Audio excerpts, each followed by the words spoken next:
हाय दोस्तों, कैसे हैं आप। उम्मीद करती हूँ आप सब ठीक होंगे। आज बिहारी के अगले दोहों के साथ में मैं आपके सामने आई हूँ। तो देखो, कहत नटत रिजत खिजत मिलत खिलत लजियात। दोस्तों, ये बीए सेकेंड ईयर के सिलेबस में जो दोहे हैं बिहारी के, उन दोहों का अर्थ मैं आपको बता रही हूँ, उनकी व्याख्या मैं बता रही हूँ। वैसे बिहारी सस्ते में बहुत से लगभग 720 के 719 के लगभग दोहे हैं, बट आपके सिलेबस में जो आपकी किताब में दे रखा है उसी के मैं अर्थ बता रही हूँ। तो देखो, कहत नटत रिजत खिजत मिलत खिलत लजियात, भरे बोन में करत है नैनन हूँ ही सोबा। देख दोस्तों, बिहारी जी जो हैं वो प्रेम के इतने प्रसिद्ध कवि हुए हैं। प्रेम का इतना अच्छा इन्होंने वर्णन भी किया है और कहीं कहीं पर तो इन्होंने अतिशयोक्तिपूर्ण वर्णन भी किया है। यहाँ पर क्या है, एक बहुत बड़ा भवन है और उसमें सभी परिवार के लोग हैं, नायक नायिका हैं, और उस नायक नायिका के सभी परिवार के लोग, मित्र रिश्तेदार पड़ोसी जो कुछ भी होते हैं ना, सब बैठे हैं। अब भरे हुए जो सभी रिश्तेदार वहाँ पर उपस्थित हैं। जो पूरा भवन है, मकान है, वो भरा हुआ है। तो अब नायक जो है नायिका को देखता है। नायिका श्रृंगार मतलब सजी हुई है। सजी हुई नायिका को देखेगा तो जाहिर सी बात है, प्रेम तो उत्पन्न होगा ही ना। तो यहाँ पर जो नायक है वो आंखों ही, अब बोल तो नहीं सकता, बोल जाए तो पोल खुल जाए, और बोले बिना भी नहीं रहा जा रहा है न। और नायिका भी नायक की तरफ देख रही है। अब दोनों बात कैसे करें, तो दोनों आपस में आंखों ही आंखों के इशारों से बात कर रहे हैं। ये देखो, इसमें लिखा भी है, नैनन हुई सो बात नैनन हूँ, कि आंखों ही आंखों के माध्यम से दोनों बातचीत कर रहे हैं। देखो, अब नायक क्या करता है, आंखों के इशारों के माध्यम से नायिका को मिलने के लिए कहता है। आंखों ही आंखों के माध्यम से नायिका को मिलने के लिए कहता है, प्रेम की मांग करता है उससे। लेकिन नायिका क्या करती है, आंखों ही आंखों के इशारों के माध्यम से मना कर देती है, नटत मना कर देती है। अब नायिका मना कैसे करती है, नायिका के मन के अंदर खुद के मन में भी है मिलने की इच्छा। मन में तो मिलने की इच्छा है, लेकिन ऊपरी भाव से मना कर रही है।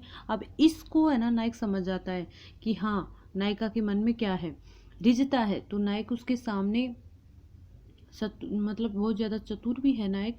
वो नायिका के सामने मतलब स्टाइल तरीके से, नायिका मना कर देती है ना, तो उसके ऊपर वो और भी ज़्यादा रीझ जाता है। और मतलब और भी ज़्यादा वो रिझने के साथ में उससे उसके ऊपर मतलब ऐसे अजीब सी मुद्राएं बनाकर वो नायिका के सामने इशारे करता है। तो वो देख रही है कि नायक मान नहीं रहा है, तो नायिका गुस्सा करती है। फिर उस नायिका को गुस्सा आ जाता है, झुंझलाहट होती है उसे। नायक के इस बर्ताव पर उसे गुस्सा आ जाता है। मिलत खिलत लजियात। अब देखो, यहाँ पर नायिका जो खिंच रही है, गुस्सा कर रही है ना, वो भी बनावटी है। दिखाओगे तो पर बनावटी रूप से गुस्सा कर रही है। मिलत, अब जैसे ही नायक की आंखों से मिल जाती हैं, खिलत लजियात, दोनों हंसने लग जाते हैं। और जो नायिका है वो लज्जा के मारे लजाने लग जाती है, शर्म से युक्त हो जाती है। नायिका को शर्म आ जाती है। वे दोनों मतलब आपस में दोनों बातचीत कर रहे हैं, आंखों ही आंखों के माध्यम से बातचीत कर रहे हैं। नायक मिलने के लिए कहता है, नायिका मना कर देती है। नायक फिर दोबारा से मिलने के लिए कहता है, नायिका फिर मना कर देती है। नायिका को गुस्सा आता है। फिर दोनों के आंखें आपस में मिलती हैं। मिलते ही दोनों हंसने लग जाते हैं और नायिका को दोनों को शर्म आ जाती है। भरे भवन में करते हैं नैनन सुबात। सभी जो भवन है वो भरा हुआ है, और भरे हुए भवन में दोनों आंखों ही आंखों के इशारों से बात कर रहे हैं। यहाँ पर दोस्तों, इसके अंतर्गत एक तो अनुप्रास अलंकार का प्रयोग किया गया है। दूसरा, इसमें जो ब्रज भाषा का प्रयोग है बहुत ही अच्छे से किया गया है। और बिहारी जी जो हैं वो श्रृंगार रस के बहुत प्रसिद्ध कवि हुए हैं, जो इस दोहे में इनकी विशेषता का उल्लेख मिलता है। दोस्तों, समझ में आ गया होगा। अगर यही दोहा आपको नहीं समझ में आया है तो फिर इसे दोबारा से सुन लेना। दोस्तों, इसमें बिहारी की एक बहुत अच्छी ये है कि वो छोटे छोटे पदों में बहुत गंभीर और बहुत गहरी बात कह जाते थे। ये इनकी मुख्य विशेषता है। अगला देखो, नेहन नेनन को कछु उपजी बड़ी बलाय, नीर भरे नित प्रति रहे तउन ने प्यास बुझाए। इसके अंतर्गत देखो क्या है कि नेहन का मतलब प्रेम और नैनन का मतलब आंखों को। नायिका अपनी सखी को कह रही है कि हे सखी, मेरे जो नेत्र हैं इनको प्रेम उत्पन्न नहीं हुआ है, उपजी बड़ी बलाय, बल्कि और अत्यधिक आग इनमें उत्पन्न हो गई, अर्थात कोई दूसरा ही रोग इनको लग गया है।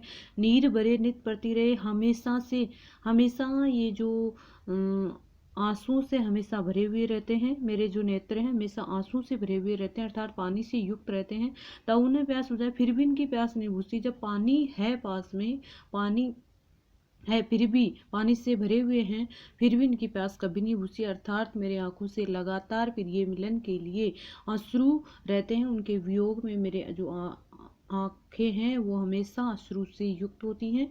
इसलिए नायिका कह रही है कि मेरे आंखों को प्रेम उत्पन्न तो नहीं हुआ, प्रेम तो है ही साथ साथ में, या प्रेम उत्पन्न नहीं भी हुआ है, बट इनको एक बहुत बड़ा रोग उत्पन्न हो गया है। क्या कि इसी वजह से है ना, मेरे नेत्र हमेशा आंसुओं से युक्त रहते हैं और फिर भी इनकी प्यास नहीं बुझती है। अब देखो